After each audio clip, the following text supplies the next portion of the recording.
panda. Sakto nakita ko to, 5.28. So, May 28, first ko, doon kayo bumili. And sobrang sarap ng tinda niya. Ito yung Pumas KitKat Valley. First original na issue. Hi guys, this is Shayan. Naiya ko. Hi guys, this is Shayan. Welcome to my YouTube channel. And this is my first ever YouTube video. Ginawa ko lang po ito para maging digital diary. So, yun. Pero I hope manood pa din po kayo and mag-subscribe. Yun lang. Nagbabahi. Itong video na to is yung mga napamili namin sa Taiwan. So, haul po siya. Pero hindi ata to lahat. Kasi yung iba, yung kay Kong, nasa baba. Tapos, dapat kasi yung sa akin lang. Pero, sinama nila mami yung kanila pala. Pinakuha ko lang kasi sa baba. Nakisuyo ako na kunin sa baba. Tapos, sinama nila yung kanila. So, isama ko na lang din. Napanood nyo na rin naman po siguro yung video ni mami. So, alam nyo na rin na yun, pumunta po kami ng Taiwan. Ngayon, nung birthday ko, thank you Lord to God, nakapunta na po kami ibang bansa. So, unahin po natin yung nabili ko sa Panda House. So, sa Taipei Zoo. Ito. Yan. Yan, itong cute na panda na to. Yan, clip siya.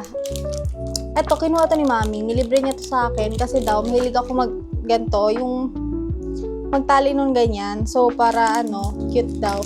Klipan ko raw ng panda dito. So, ayan. Binili niya sa akin. Next na nabili ko dun sa Panda House. Ito. Yan. So, mahilig po kasi ako sa watermelon tsaka sa panda. Sakto nakita ko to, kaya binili ko na. Pin siya, nilagay ko lang siya sa ID lace ko. Panda tapos watermelon. Isa ko pang binili doon ay ito. Ito, pinakagusto ko. Keychain siya na may panda, tapos yung parang map ng Taipei Zoo. Then, 5.28. So, May 28, birthday ko. And ito rin yung day na nakita ko yung panda for the first time. So, yan. Thank you, Lord. Ito lang po yung mga nabili ko sa Panda House kasi medyo mahal din. Pero sobrang dami doon ng mga pamimilian. Parang gusto ko nila lahat pero mahal. So, yan. Next naman ay ito. Ito, hindi ko siya binili. Nakuha ni Daddy sa claw machine. So, mahilig po kasi si Daddy sa claw machine. Simula bata kami. And yun, puro claw machine sa Taiwan. Kahit sa streets lang. Yan. Puro claw machines doon. Kaya nakakuha si Daddy ito. And may isa pa nakuha si Kong sa claw machine din. Yung gold card. So, yun. Wala yun dito. Ayan. Thank you, Daddy. So cute. Next ay siguro itong mga food. Naghanap kasi ako sa TikTok kung saan pwedeng bumili ng mga pampasalubong tsaka ano yung mga pwedeng pampasalubong para naman hindi rin masayang yung mga pagkain na bibili namin. So, nakita ko yung nougat. Parang strawberry nougat tsaka cherry. Cranberry marshmallow biscuits. Pero sabi sa TikTok, daw siya, nougat. So, yan. Meron pa ata dun sa baba, pero ito lang yung nandito. Yung nakyat. Yan. Hindi ko pa rin siya natitikman, so baka mamaya tikman ko. Eh, nabili pala namin to sa Carrefour. Tama ba, Carrefour? Basta yan, ilalagay ko na lang. Carrefour. Sunod, ito, nabili din namin to siya. Pineapple cake. Yan. Ito naman, madami kaming binili nito kasi para sa mga kasamahan ni Daddy sa work niya. Pineapple cake. Hindi ko rin alam kung anong lasa nito, pero kung may sobra, titikman ko. Kasi isa ito sa mga, pag sinabing Taiwan, parang isa to sa mga lalabas na sikat. Nakilala sila. Pineapple cake. Tapos ito, nabili namin doon, boba mochi. Yan. Hindi ko, melon ba to?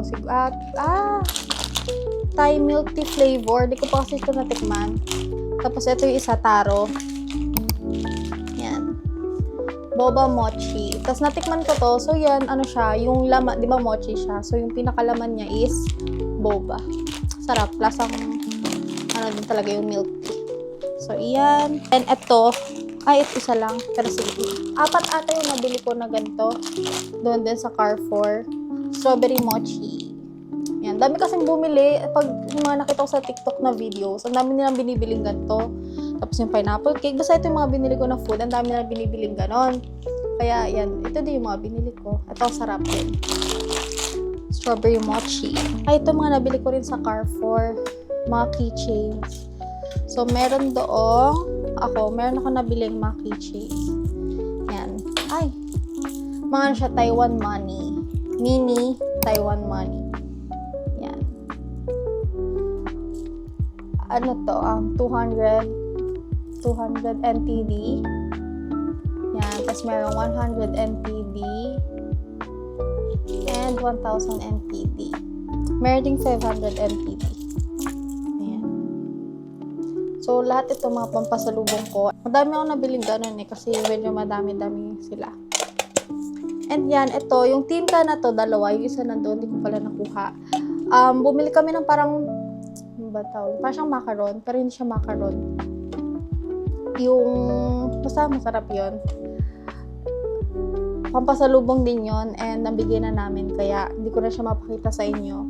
Pero ito, dahil nga madami kaming binili, binigyan niya kami ng free. So, hindi ko alam kung nasama ni Mami sa video niya yung clip. Pero yon, ang bait sobra ng babae na yon na nabilhan namin. So, binigyan niya kami ng dalawang ganto na laman kasi nito cookies. So, binigyan niya kami ng dalawang ganto dahil nga marami kaming binili, pero walang laman. Tapos, biglang, sabi niya, wait lang daw. Nung nalagay niya na wait lang daw, kinuha niya isa, tapos nilagay niya ng cookies. Yan lang, nakakatuwa. Tapos, gawing asikaso niya sa amin. Parang, talagang madaling-madali siya kukuha ng tinapa niya doon sa parang storage room niya para ibigay sa amin, tapos translate talaga siya kasi hindi siya masyadong marunong mag-English. Tapos yun, as in, sobrang bait niya. Binigyan niya pa kami ng discount. Wala daw problema. Tapos yun, suggest ko, doon kayo bumili. And sobrang sarap ng tinda niya. Sa may, hindi ko na kasi makita, pero parang sa station lang siya. Sa loob siya ng MRT station. Siguro sa may blue line. Basta, tingnan ko na lang ulit sa video. Next, nabili ko ulit sa Carrefour ay mga magnets. So, dahil madami akong OG friends, yan, sa OG college friends ko, magnet ang binili ko kasi ito yung medyo mura. Sorry guys, wala pa tayong work. Kaya ito lang muna. Pero maganda to. Yan. Magnet siya. Parang tansan siya. Tansan magnet. And, ayan. Iba't ibang design siya. So, yan. May ganyan. May ganyan. May ganyan. Ayan.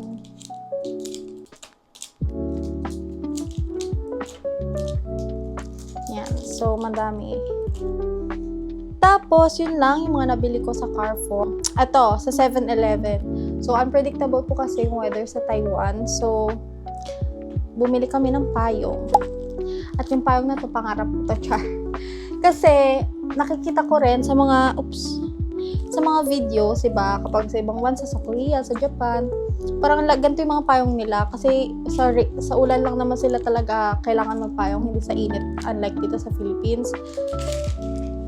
Kaya ito, yan, pares kami ni Kong ganito, sa 7-Eleven siya.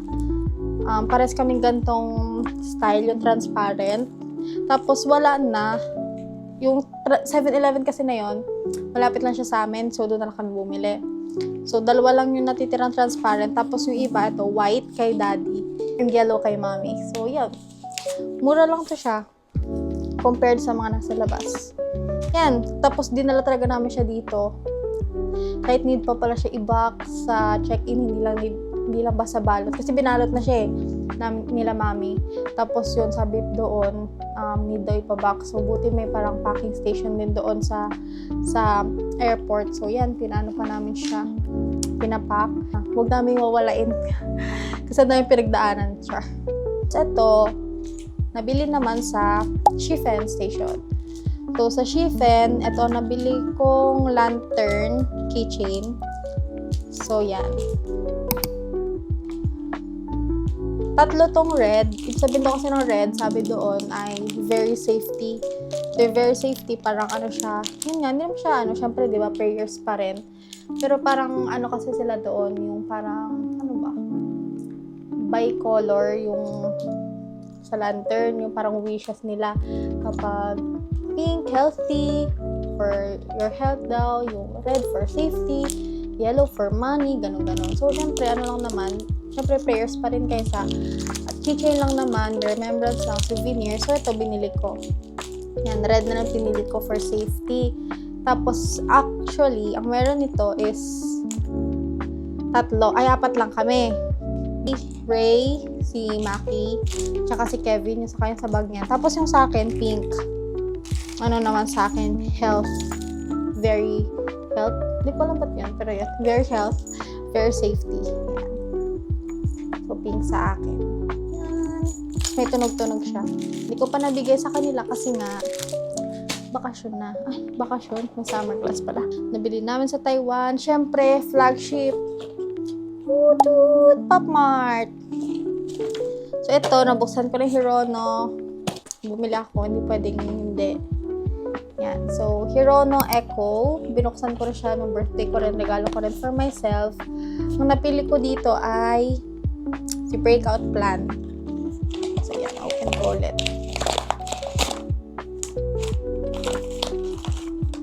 Yan. Nabili ko siya doon sa Ximending. Doon kasi yung flagship. Flagship store yun ng Pop Mart. So, ito. Bumili ako. Hirono Echo. And yan na siya. Palagay siya sa Tapos, ang cute nito kasi nabubuksan siya. Yan. Next ay ito. So, Beanie Bubble Up. Yan. Ito, 3 yung binili namin. Hindi ko siya binuksan kasi pasalubong namin siya kay Kuya Anton. Since si Kuya Anton, workmate siya ni Daddy. Tapos, nung pumunta siya nung Japan, or kapag sa Manila, pag pupunta si Daddy doon, binibigyan niya rin ako. Kaya yan, ito, pasalubong namin sa kanya. Nung nagpunta siya ng Japan, binigyan niya ako ng 4. So, yun yung first Hirono ko. Yung 3 Hirono ko sa kanya galing, tapos isang Nyota.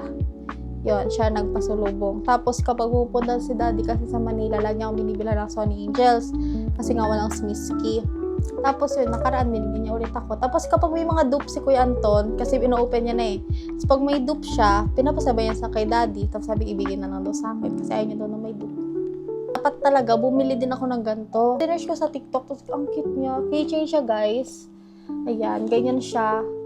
Tapos, kapag pinisil mo ganon, para siyang dahil nga bubble up, para siyang nagbabubble gum sa bibig niya na kapag ginayan mo, lolobo.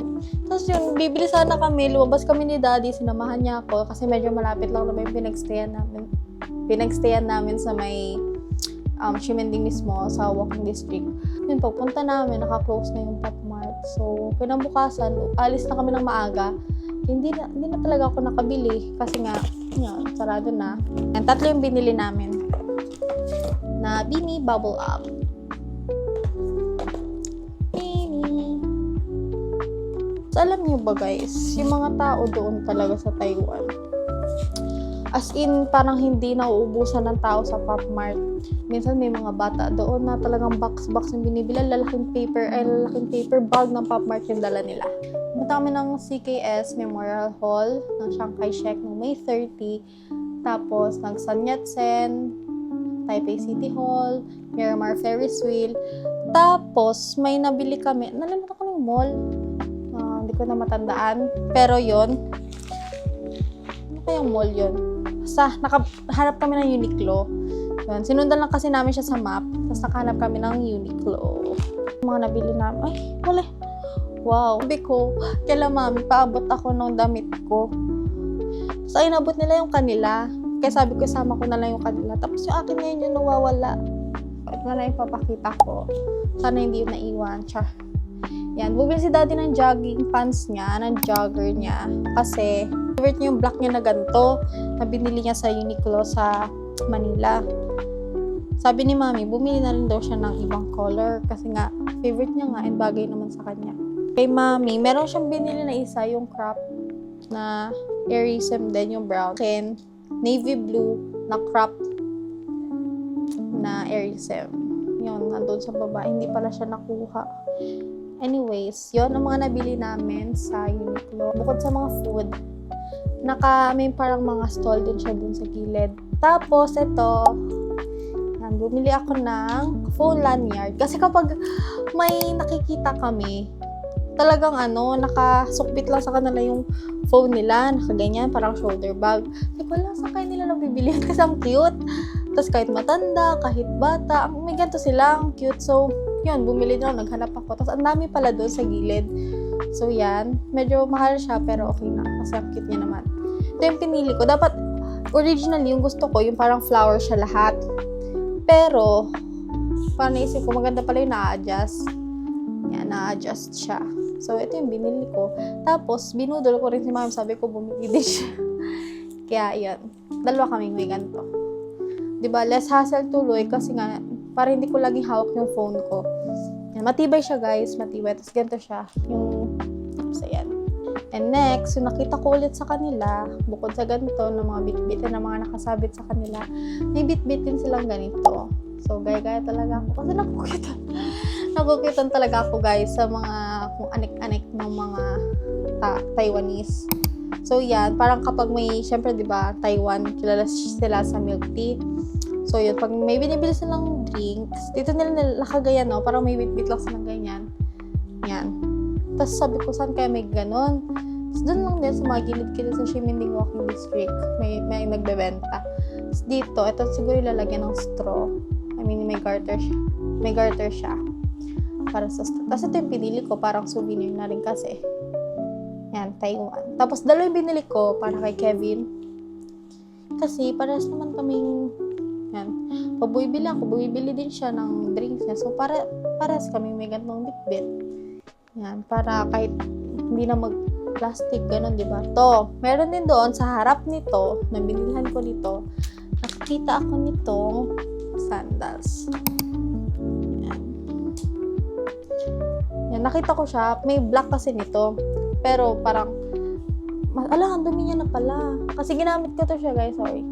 Yan, ginamit ko siya ngayon, kauwi ko lang kasi, nakita ko siya sa may Ximending, tapos para siyang, alam niyo yung vibes niya nung nakita ko siya, parang kala mo, di ba, okay lang.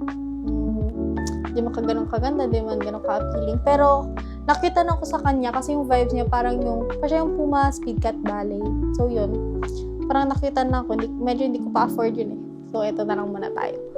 And cute nga, iisip ko na agad kung saan yung magagandang outfit na pwede to. May isa pa pala, na kay Kevin Ray, nabigay ko na siya, shirt ng Taiwan. Pag nagbabakasyon kami, katulad sa Baguio, sa Cebu, tapos ngayon sa Taiwan, binibilhan ko siya ng shirt. Binibilhan namin siya ng shirt. So, yan. Meron na siyang 3 shirts sa mga napuntahan namin. At ito, lastly, ang pinakamalaking gastos ko sa Taiwan kasi binigyan kami nila Mami and Daddy ng pera ni Kong. So, ganun po yun kasi kapag nagta-travel kami, binibigyan kami nila Mami and Daddy. Bukod sa nalilibre kami ng food, yung pera na yun, para naman sa mga gusto naming bilhin. So, at least, diba, hindi kami hingi ng hingi. Binibigyan na lang kami nila ng budget na kung may gusto kami bilhin, yan, gamitin yung pera nyo. Huwag na kayo hihingi muna sa amin. So, para daw budget lang ba, bibili namin, alam namin kung ano yung mga hindi naman need bilhin, ganon. Or hindi naman masyadong importante. So, yung binigyan kami ng budget. At ito, ang isa sa mga hindi naman ako nagsisisi kasi first original Nike shoes ko ito. Since yung mga Nike shoes ko na bili ko kasing shoes is OEM. So, ito talaga yung first original Nike shoes ko. And thank you, Lord, kasi nakabili na po kami. Thank you po sa parents ko. Dapat po kasi, si Kong lang ang bibili. Kasi sa lahat ata ng Nike store, ng Adidas store doon, lahat talaga nalibot na namin dahil kay Kong kahit New Balance, dahil tumitingin siya ng running shoes. So yun, nakabili po siya sa Adidas sa may Taipei 101 Observatory, sa may Taipei 101 Mall ng Adidas. Ano nga yun? pang takbo po yun yung Pro Adidas Adizero Pro, parang ganon. Nalagay ko na lang siguro yung picture. Ayan, yan yung nabili niya. Tapos ayun po, may hati naman yan sila mami. Tapos dinagdagan niya gamit yung pera na binigay din sa amin nila mami para sa budget. So yun.